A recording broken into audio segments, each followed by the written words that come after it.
Hello, everyone, and welcome back to another Global Lab Patch Notes reading for February 7th.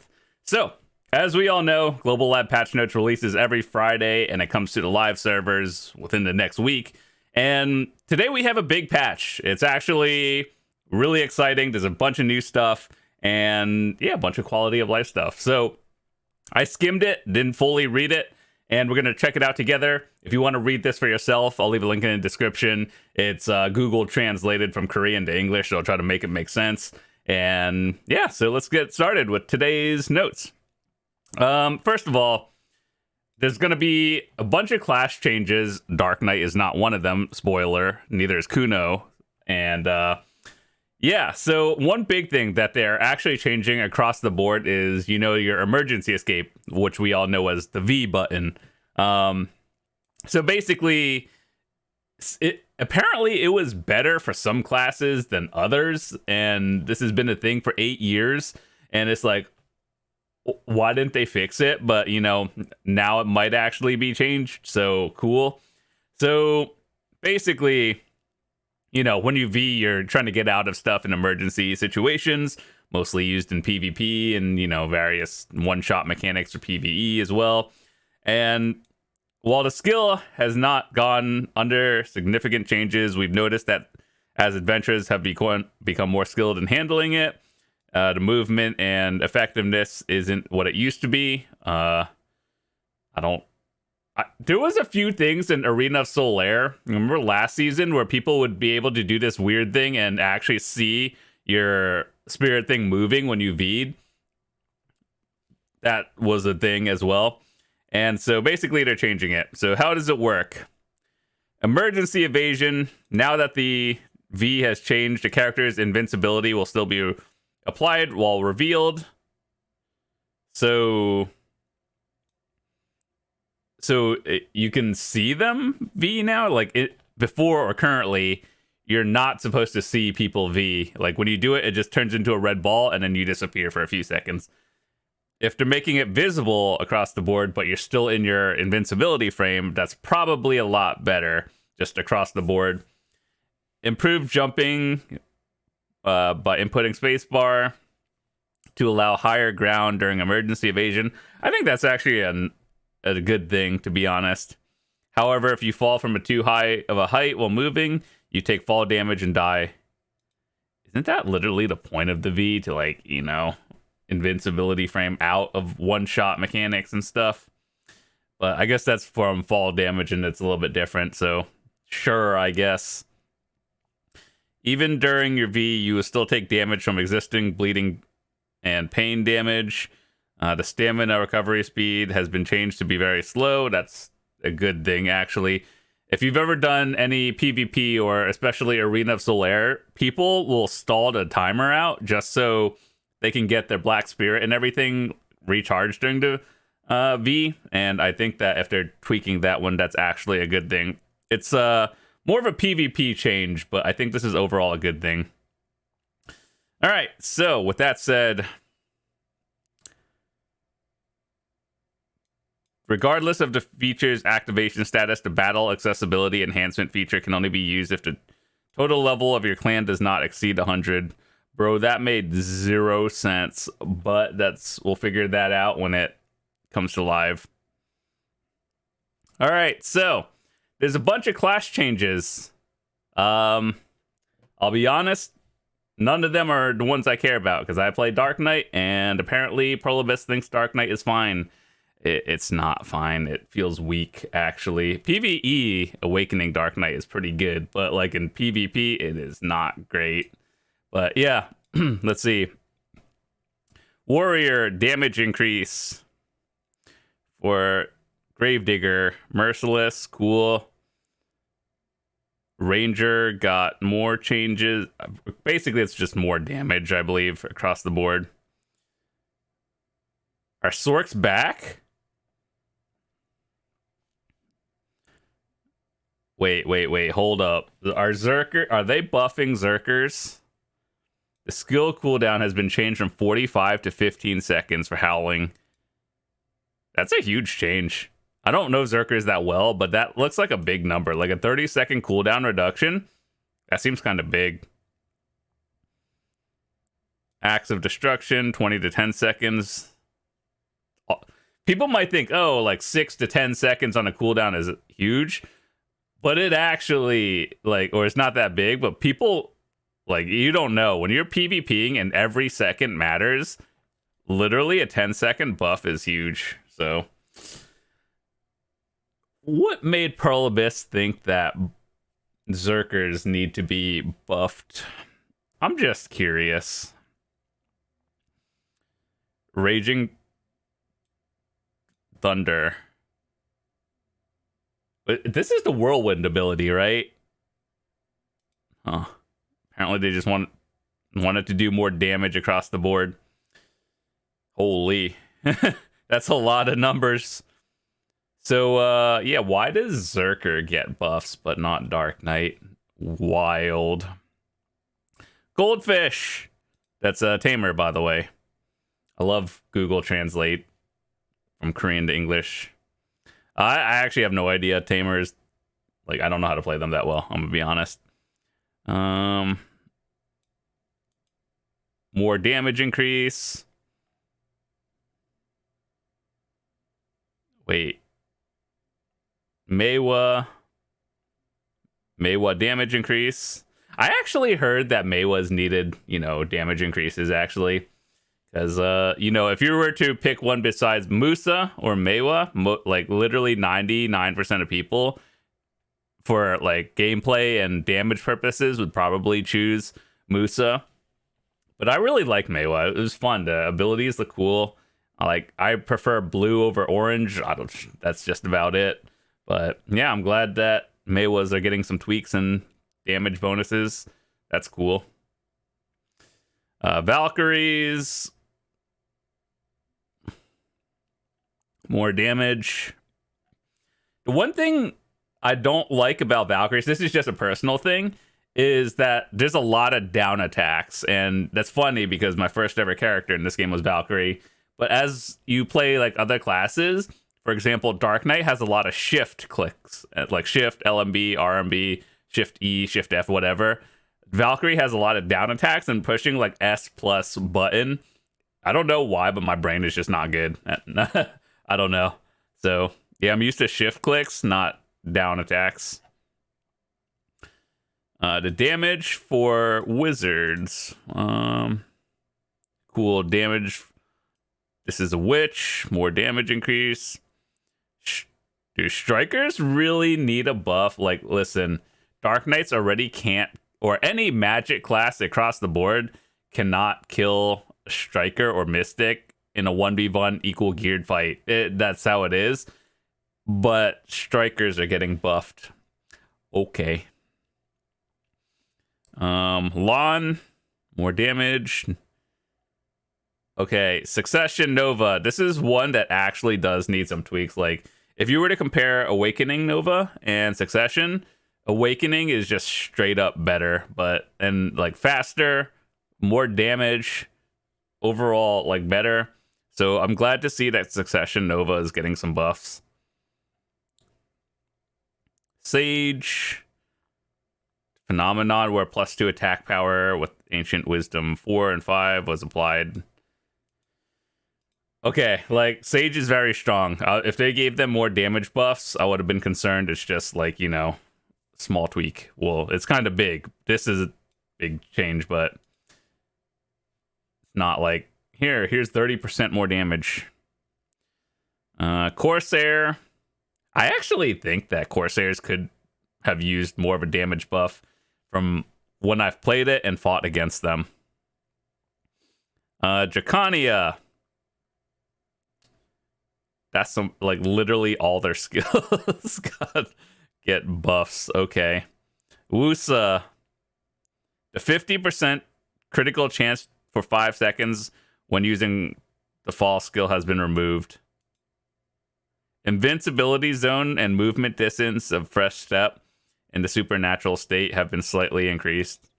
So your iframe. I actually do know Wusa a little bit. This might, like, aside from my main, my Wusa is level 64, so I have a little bit of experience with that one. But These are all Awakening, and I don't play Awakening. I play Succession, Wusa. I'm gonna be honest, I don't know. I thought Awakening Wusa was fun. I like the simplicity of it though for Succession. Every day, that is Megu. I don't even know how that's translated, but okay. Succession. All of these just do more damage. That's good because my tag is currently a Megu. I don't know Awakening, I'm gonna be honest. Dosa. When using a skill during cooldown, the damage applied has been reduced by 46% compared to before.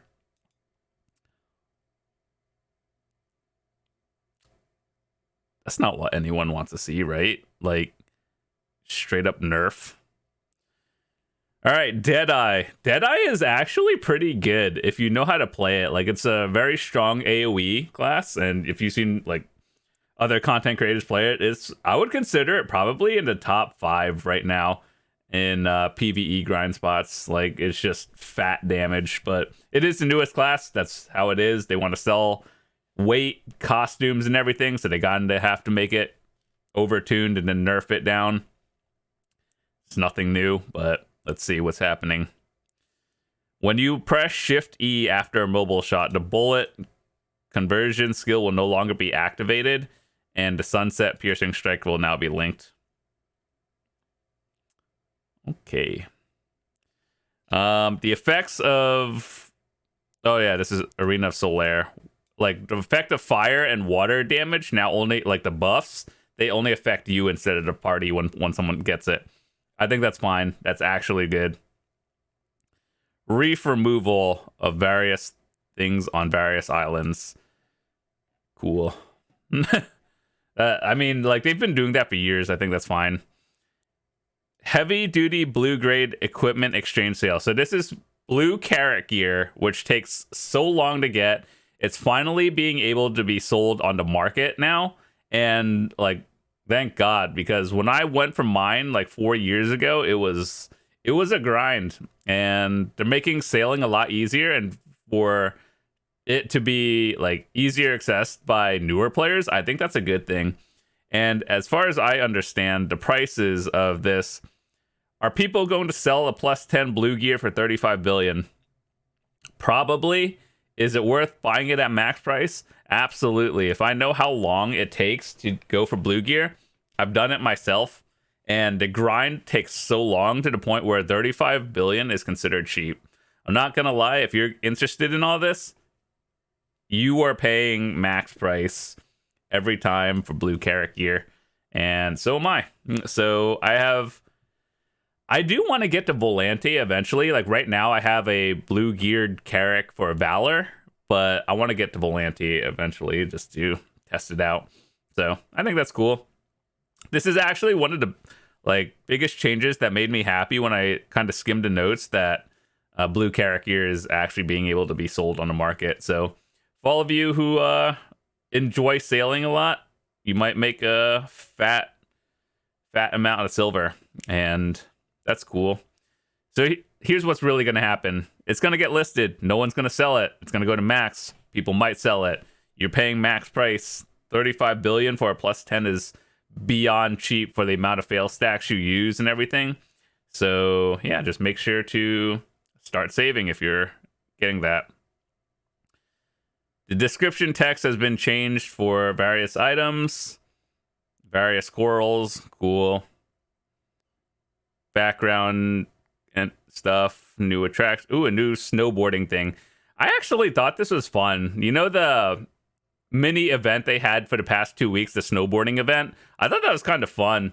I just did it once a day for the event, but like, I thought it was fun once I learned how to do it. So that's cool. We're getting a new one. All right. So with that said, grind spots. What's changing? Crescent, Decia Lantern Tier 1. Added the ability to obtain loot when defeating the Argos Obsidian Spirit, which is the thing that I think, you know, the like statue thingy on a stick, and the thing that you like when it spawns, you kill it, like, and it stuns the enemies. Yeah, so you can get loot from that now. And has been The number of hits required to kill it has been reduced in half. Yeah, that's actually something I noticed. It kind of messed with the flow of your grind. It's not really a big deal, but like it's nice to see. And if it's not killed, it'll disappear after a certain amount of time. Then after it keeps like doing the effect, which yeah, that's actually a good change. Anyone who's grinded Dekia Crescents, you'll know this kind of messed with your rotation a little bit. So that's actually a huge change that they're making. And the effect of the spirit has been strengthened before increased defense, and then changed to increase DR and increase attack power. So basically it buffs the enemies. So yeah, you actually want to do the mechanics now. I think that's what everyone has been doing, but still. Okay, Dekia Olin Tier 2. When the Olin appears, the heart of the Olin is added to appear every time a certain number of monster groups appear. I thought that's literally how it worked. If you hit the heart of Olin, it will be destroyed. After you destroy it, you can obtain the loot. Isn't that literally how it works now? Or is it just like, you know, instead of the health bar, you just have to hit it a number of times? Huh. I don't know. It seems like it's a good change, but I don't... If it means that your gear doesn't have to be as high and you only have to do a certain amount of hits instead of damage number, then I think that's actually a good thing. The Heart of Olin appears, and after a certain amount of time, it casts a powerful AoE. Yeah, you know, so when it does the hammer slam, but the other one in the Dekia version, yeah, it's essentially that thingy, and I'm pretty sure that's a one-shot or very close to it. All right, so Darkseekers. When you kill a Darkseeker of resentment, your disposition stat will now recover by 10. I don't know what this stat is. The alignment gourmet is now no longer restored. I'm not gonna lie, I don't know what that meant, but I will test it when it comes to live. UI, improve the ability to change skills while your workers are working. Huge change. And for everyone, you know how they recently made the change where you could put like any workers on any node like in the area, you could send the worker and collect it and deposit the like materials to any storage now. Now you can like organize it even further. So I think they're actually doing a really good job on trying to make the quality of life easier for everyone, especially new players. But for us, like, who have been playing years and have our node setup already set up, it's like, oh, I gotta manually change this one at a time. And yeah, it takes time, but I think it is worth doing. Maid and Butler automatically put in storage. Yeah, this is actually a good change. So you know how you could, right now, if you are currently out of storage, right, you could hit the deposit all button, right? Now you could do this from maids and at anywhere, anytime, which if you're grinding with a lot of maids like I do, good change. 1 or 2 less button clicks. So yeah, I think that's a good quality of life, to be honest. Functionally, I believe it's the same. It just has 1 extra button to deposit all. All right, so fixes and changes. Are there anything that, you know, affects everyone instead of specific classes? Fixed an issue where UI operations would not operate smoothly when using spectator mode and photo mode together in certain situations. I kind of noticed that, actually. Like, when I do thumbnails for my videos, I sort of noticed that a little bit, but it's not something that, like, everyone would notice. The issue where the stable keeper in the Land of the Morning Light was selling intimacy items has been... Excuse me? What? Okay. I should probably go check that before they fix it, because I have no idea what they were selling, but we're gonna find out. The issue where the camera and character control would not operate smoothly when accepting a surprise request.